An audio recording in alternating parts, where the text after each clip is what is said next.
Titus Lotte. So it's been 1 year of President Ruto, and of course, as soon as he came to the office, there are a few actions that he took, including appointing the pending judges of appeal in the High Court.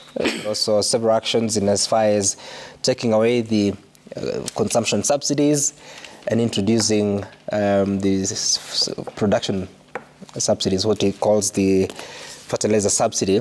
I mean, when you reflect on that 1 year, which has been quite busy, both politically but also in terms of the policy pronouncements by the government, how would you rate the president in terms of delivering on the many promises that he made to Kenyans before the election?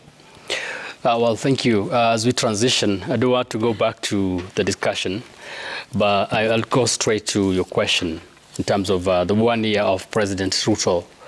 On the 13th of September last year, we were all at Kasarani, and that is what the time the baton was changing from the former President Uhuru Kenyatta to President Ruto. So we are just about 1 year. We are not completely 1 year. Just some few days before we actually talk about 1 year. But I think we rate this government based on what it has promised and what has already been done within the 1 year. And I think personally, I will rate this government as government that has performed to the expectations of many Kenyans. And I will say many Kenyans because there are those that will always be dissatisfied whether you do 100% or even beyond 100%, because they have to pour cold water on what you do. There are several things that this government say they're going to do to the people, and they have done to the people. One of the things that I will say, and that is a testimony that we will see very soon, is the subsidies on fertilizer. And I think that has been a talk even when the Azimio leader was in Western Kenya recently, over the weekend. They talked about the fertilizer, because the fertilizer is a game changer in this country. We had fallen short of producing the tonnage of maize production in this country for many years until this government has come. We were producing close to 40,000 tons a year, but now I think with the production of, with the reduction of fertilizer prices, and you can hear farmers talking, they very happy about that. The fertilizer has been an issue in this country for many years. Fertilizer has been retailing at 6,000. Now we are going from 6,000 to 3,500 to 2,500. This year, a testimony is going to be found when farmers start harvesting. And you can already see the inflation on food prices. The inflation of food prices has come down, is coming down. You believe the reason why we have, or it is being said that you're going to have a bumper harvest is because of the fertilizer, or is it the rain? It's because of the fertilizer. Of course, nobody controls the rain. God cannot be unjust that during Uhuru's time for 10 years, there was no rain. Rain has been there. It is the human factor, and that one human factor. Are you aware that there has been several seasons that we have not had sufficient rain? I am aware, but not for 10 years. Not for 10 years. That basically means then the years that we didn't have insufficient rain, we will have actually seen that there is production of food. This year, God has blessed this country with rain, and God is not a respecter of person. He will not have said that this is the year is giving rains. But then, of course, that is the blessings of God. But then what did we do? We subsidized fertilizer. That is one of the things. And we're going to see already the inflation in food items is easing, according to your statistics that was coming out yesterday. So we are already seeing something going on in this government. We are seeing another thing is the appointment of judges. The Constitution was very clear in terms of how many judges we needed to have, but the former regime never wanted to do that. And we see this administration has come in, appointed judges, and also increased the funding to the judiciary, which was something that was actually making judiciary not to perform as per their requirements. The other thing is the financial independence of the Police Service Commission. We've actually seen that the police was at the whims of the executive. But with the releasing of funding to the Police Service Commission to be able to manage their affairs, we can see that the police is becoming independent. And is it the Police Service Commission or to the police? National Police Service. National Police Service. And that is something that was spectacular in this government. The employment of the 80,000 teachers that were shortages in our schools. This is the first time that we saw 40,000 teachers employed within a year. It has never been there. It was there in 1998, and there was a lot of push and pull. But then this year, the president had actually given a promise and said, once I come, I'm going to plug into the shortages. And we can already see there was massive employment of teachers. And so we are going to see our education standards increasing and our children becoming internationally competitive, because now we have taken care of our children properly. We've also seen the aspect of stabilizing just hold on. economy. I know you have a long list, but when you said that because of the employment of many teachers, we're going to improve the quality of education, have you done anything in the facilities, especially in your constituency? Yes, we are doing a lot. We are doing a lot, and that is the reason why the Kenya Kwanza agenda, the Kenya Kwanza agenda and I'm coming there. The Kenya Kwanza agenda in these talks is to entrench the NGCDF. And NGCDF is something that was started when Kibaki came in. And we've actually seen that Honorable Lotte, tell me, yes, in Kachaliba, yes, what is happening to improvement of facilities for education? This year, I'll just give you an example of this year. We are buying buses for the schools. We are putting up laboratories for the school. This year, I'm putting up 48 classrooms for my constituency, and that is only one constituency. They are You are, or they are ready? They are, as we speak now, their fundis are doing it. And even the member of parliament that was before me was also constructing schools, because NGCDF has become a blessing to institutionalize. How many laboratories are you constructing and where? I'm constructing. Do you want me to mention them here in the studio for purposes of Kenyans? This year, we are putting up 8 laboratories. In what institutions? In JSS and also secondary schools. 8? Yes. How many schools do you have in Kachaliba? In Kachaliba, I've got 381 schools, primary schools. 381, okay. Yeah, so all right. We're already putting resources, and the resources will continue to come. And every member of parliament is ensuring that the resources that we get through NGCDF, and the reason why we want the NGCDF actually anchored in our constitution, because it has been seen, and there is no one single member of parliament, be they in the opposition or in government, that does not accept that CDF is transforming. And so we are doing that to ensure. And so when the government is giving plug-in 80,000 teachers, it basically means that then the infrastructure is being improved on the one side, and the government is employing teachers to ensure that our children that will actually go to school and get no teacher are now getting teachers teaching them. I hear Honorable Lotte. I'll come to you, back to you, but Fred, the scorecard is long. Am I not allowed? Yes, it is long. Yeah. We cannot go to everything. Because you asked me to say what this government has done. I can mention. And I've heard you. I mean, you have said something. So let's proceed to... I want to take 12, 13. Please, let's hear from Fred. Tell me about what your assessment would be. Of course, you've had this agenda that has kept you busy, but generally speaking, what would be your review of the presidency of William Ruto in 1 year? Thank you, Sam. Well, Lotte has got a list of what they believe have been the successes of this government the last 1 year. We also have a list of the misses, and they're numerous. Now, Sam, on Wednesday this year, it will be 1 year, this week, Wednesday, September, this month. This week? This week, basically. Yes. It will be 1 year since they took power. Kenya Kwanza must now honor their promises to the people of Kenya.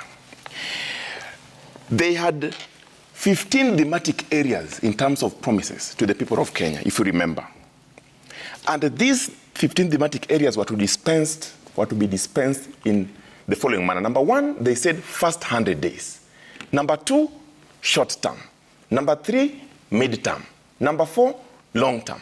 I want to narrow my discussion to the first 2, 100 days and short term, which forms part of the 1 year.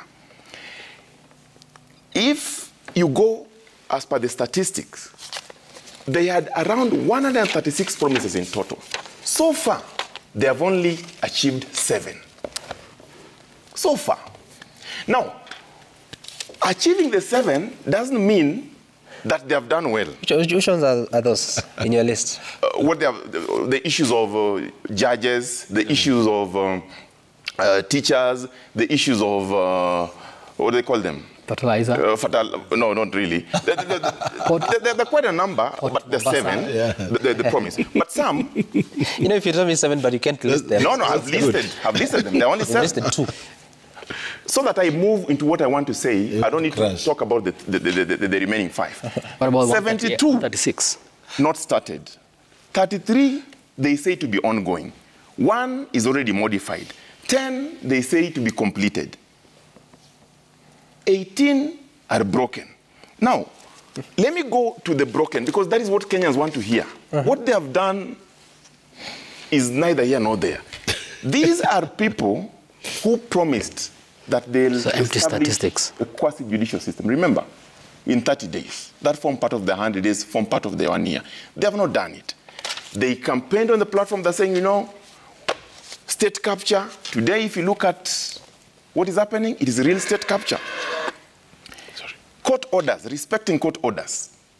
Today, some were with you in this studio when the issue of Finance Act came out and there was an order. EPRA went ahead and implemented that aspect of fuel. They never respected it. They said they will lower the cost of fuel at the pump. Today, as we speak, it is still high. They've never honored that promise. They said they'll implement the 2/3 gender.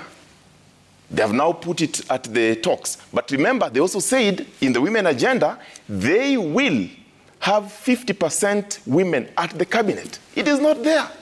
The women are not there, the 50%. These are people who told us that they will address the issues of health, and specifically, they will now follow the devolved functions with funds. They said that. So, in my assessment, I can actually give them a 30% out of the 100 that I've given them in 1 year. What we are seeing a team of men and women in yellow. Wait, you mean 30% of what they should have achieved in 1 year, or 30% of the entire promise? No, of what they should have achieved in 1 year. We are evaluating them based on the 1 year, because we are now at 1 year. So I would be unfair to say in the 5 years, and they have not done 5 years. But within the 100 days, which is 100 days, and the short term, which makes 1 year, I would give them 30%.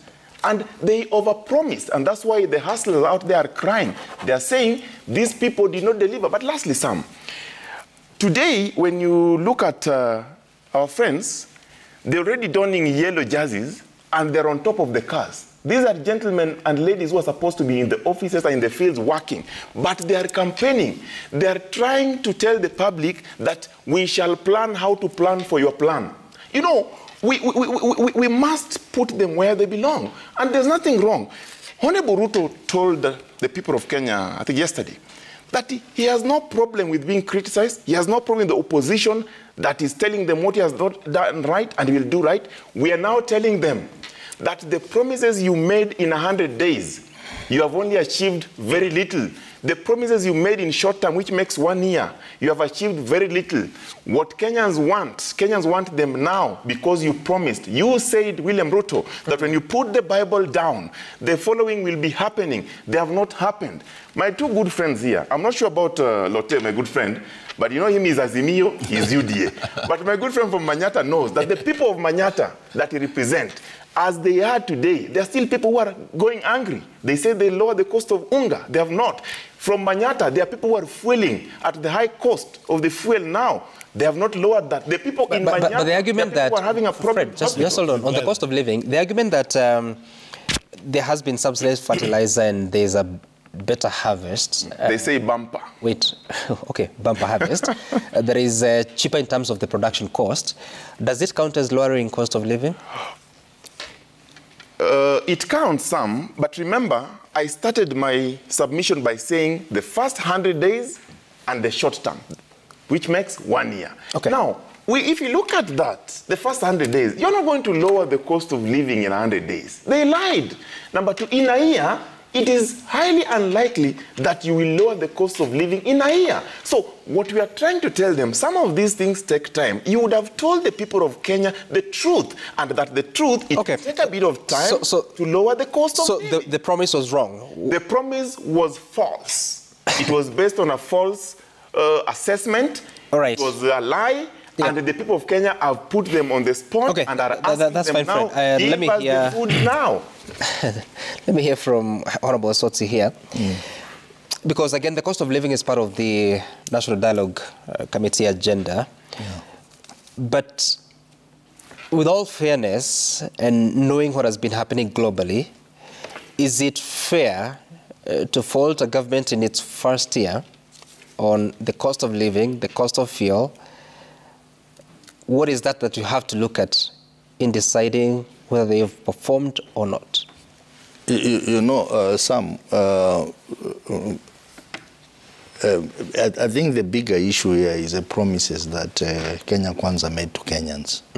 And it's now 1 year after they came to power. And you remember that during the campaigns, one of the things that they kept on talking about was the cost of living. In fact, I remember vividly that at one point when they were in Mount Kenya, they stood up and said, President Uhuru Kenyatta is building roads. We are not interested in roads. We don't eat roads. We want food. So he should halt any infrastructural development to focus on giving people food. So they said that whatever happens, they are going to reduce the cost of living. And it is very clear that even when William Ruto was being sworn in, he said that when he puts his Bible down, the cost of living will not be an issue. So all these explanations that we are now getting, that, oh, it is an international factor, oh, it is beyond us, that is the same explanation that the Uhuru government gave. And they dismissed it. They said, no, food must be provided. Food is basic. Let's stop everything else and give people food. So they made promises on cost of living. They have failed. They made promises on reducing taxation. They have instead increased taxation in a very unprecedented manner. They talked about not borrowing, that they will not borrow, that they will restructure the government debts, that they will renegotiate the debts. But what is happening? 10 months in power, they borrowed more than what Uhuru Kenyatta had borrowed within the same period of time. And they are continuing to borrow. So even the promise to stop borrowing, they have not implemented it. They are continuing to borrow. But allow me to go to the specifics now. The issue of housing, in their own manifesto, they said that they were going to construct 250,000 houses every year, right. 250,000 units of houses every year. Have they constructed even a single house? The answer is no. They haven't. Instead, they have modified that program to take it to the county and taken over basically what counties are supposed to do. Because housing is a devolved function. They're asking counties, give us land, we want to build houses. There is no intervention by counties. There is no public participation. There is no engagement of county assemblies. They're doing it directly. That is against the Constitution. That is against devolution. And even talking about transfer of functions, in their own manifesto, you know, they have been promising things every day. Even now, they still promise things. But if you go to their manifesto, they talked about transfer of functions from the national government to counties will be completed within 6 months. What's happening? Nothing much has happened. Instead, we are beginning to see a plan to take over the function of counties. I want to give you an example, Sam. Housing is a devolved function. They are taking over that function by saying they want to build houses in the county. The law is very clear under Article 187 of the Constitution. When the either level of government wants to invest in a project affecting the other level, there is an agreement that should be executed between the two. There is nothing. We are seeing governors being blackmailed to build houses, and yet counties have their own plans. in the county integrated development plan. Okay. When you talk about industrial park, for example, that's a county function. They are telling counties, give us 250 billion, we will put in 250 million, but we are the ones building. We are the ones doing the industrial park. That's unconstitutional. That is taking over county function. Right. When you talk about primary health care, the community health workers, these are people who work in the villages, provide primary health care, and they are under the county government. Okay. If you want to enhance their salaries, which is a good thing, do so through the county governments. You don't have to do that directly. So they promised us that within 6 months, there will be a complete transfer of function and the money to it within 6 months. That has not been done. We are seeing them take over. Senator, I hear you. As I go on, this last one. Just hold on, because you need to hear from your colleagues. Yeah. Yes, but allow me to do this last Senator, no. Recently, the president was speaking and said that the Intergovernmental Relations Technical Committee was almost finalizing its work, and he gave another day, another promise of 60 days, which should be expiring probably in the next less than 2 months. But Honorable Mukunji, yes, especially when you reflect on some of the issues that he has highlighted here about housing, about community health workers, but also borrowing and restructuring of debt, what has been the biggest hindrance? Because indeed, there is actually, if you look at the debt accumulation, it is higher now. Yeah. Sometimes there's been explanations that is because of the forex or what have you, but in absolute terms, it is higher than before. So what has driven the government into this? I will come to your question, Sam, but the question we are addressing here of the 1 year achievement of the government, I listen to my good friends and I feel they are very unfair to Dr. William Ruto's government. Because in 1 year, Sam, you need to set up a government. In 1 year, you have to set up a framework to achieve your goals. In 1 year, Sam, you have to define what type of a leader you are.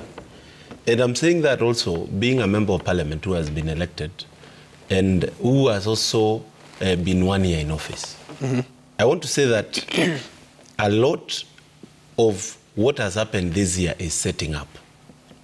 And some bills, you should not have given a time frame. They should not have given a time frame. Senator, they kept on saying 6 months, 3 months. Senator, please, allow him to speak. And I'm premiering in this. No, it's okay. It's okay, Honorable Mukunji. Just carry on.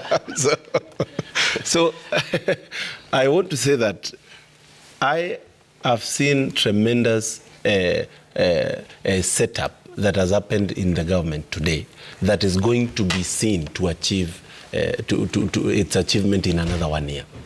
And I'm happy to hear my friend Okango, who is a very serious critic of this government, giving it a 30% achievement. If you give yourself 6 to 7 months of setting up, then the 30% falls under 2 months, 2-3 months of what the government has been able to do. And I'll say that also knowing the crisis, because the first order of business of our president was managing a crisis.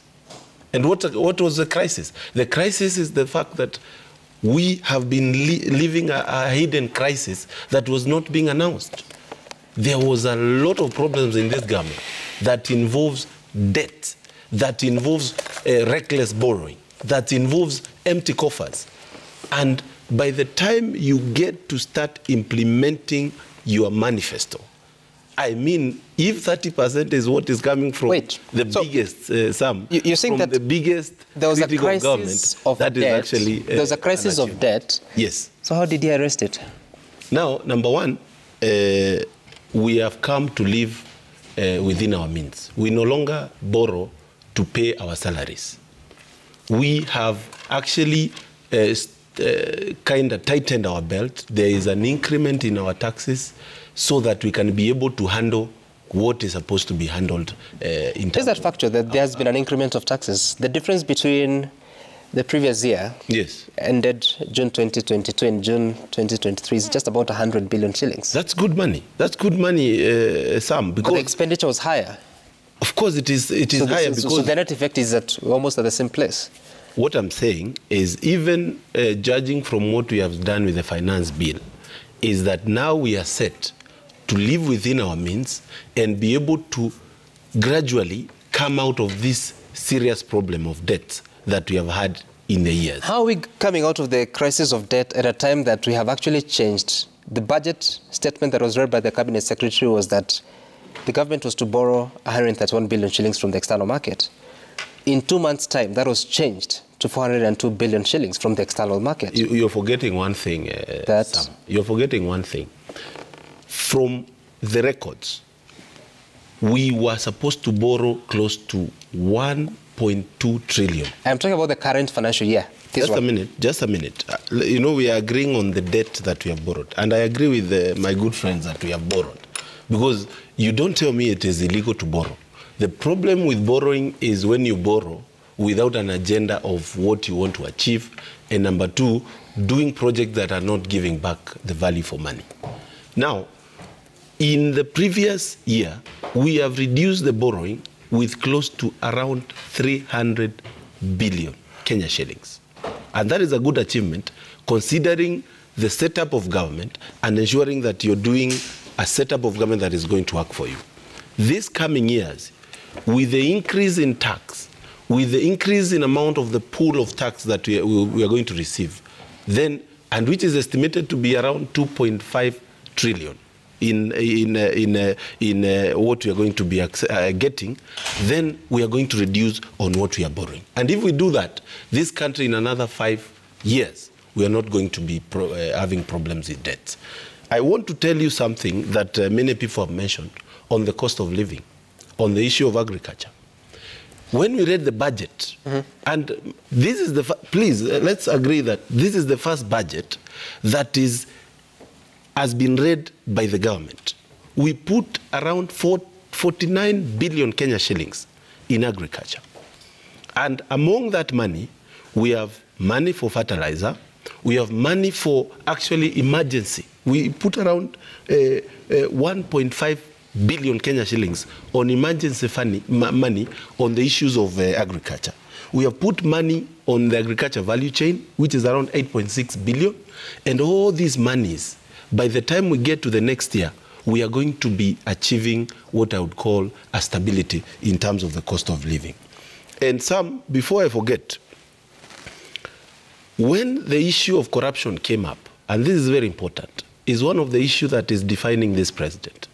And I'm happy with his serious call, and he has coined the phrase of mambo ni matatu, that we are not going to condone corruption in this government, which has been a serious issue, and it has been an issue that is actually has been bringing a lot of problems. Do you realize he started speaking about that in August? Yes, yes. And we have not had into office. You see, also we have issues to do with. We have just passed the money laundering bill. We have we are going to amend these laws so that to ensure that we are able to achieve the agendas that he has set.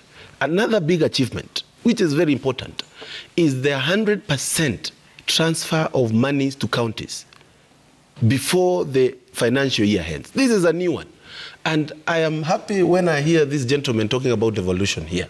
And they are not at all appreciating the president for ensuring that the county governments have money to do whatever functions they have right now. Okay. And I also want to say that even NGCDF, though they were all late. They were all late. And it is the first time. Actually, this country, we have been running in a but also other functions that they're still doing that are... No, Fred, please. That we have been able to do that is an achievement. And already, we are having monies for my financial year 2023-2024 already starting to stream to the counties. Okay. It is an important thing. No. It's 8 a.m. I have to take a look at the feedback that has come to us at Citizen TV Kenya. Sam Gituku, the hashtag to use is daybreak on what Kenyans are saying. This morning, about the two conversations we've held, Ben, you're saying that what is wrong with auditing the presidential results is that it rekindles the elections mode, which should have come to an end when the Supreme Court made its judgment as envisaged by the Constitution of Kenya. Bobo Tieno, IBC was vindicated by the Supreme Court when it ordered for scrutiny of some constituencies which Azimio demanded and found that there were no irregularities or discrepancies. At this point, the servers were opened. Godi Barazi, you're saying that President Ruto's 1 year at the helm of power has been marked by a myriad of challenges, but we hope that after the said bottlenecks, our country will move forward smoothly on a stable economic platform. Ibrahim Bakari is saying that Ruto's 1 year in power has exposed some ugly, soft underbelly of some of his officers. It still remains that corruption and incompetence are deeply entrenched in the system he's trying to clean. Sir Nixon, you're saying that 1 year down in politics, the opposition have taken shape now and have started diplomatic checks and balances. No money in our pockets yet, as promised, and instead we are getting drained faster than before. Eugene, you're saying, Engineer Lazaro rather, you're saying that 1 year from election date, both ruling regime and the opposition still warming up the nation for political mobilization. The president should be advised to disengage from political activities and implement his campaign pledges. And those are some of the views this morning about those two conversations. Thank you all, Fred Okango. Thank you, Honorable Titus Lote, Honorable Gitonga Mukunji, and Senator Godfrey Sotsi for making time for us of this conversation.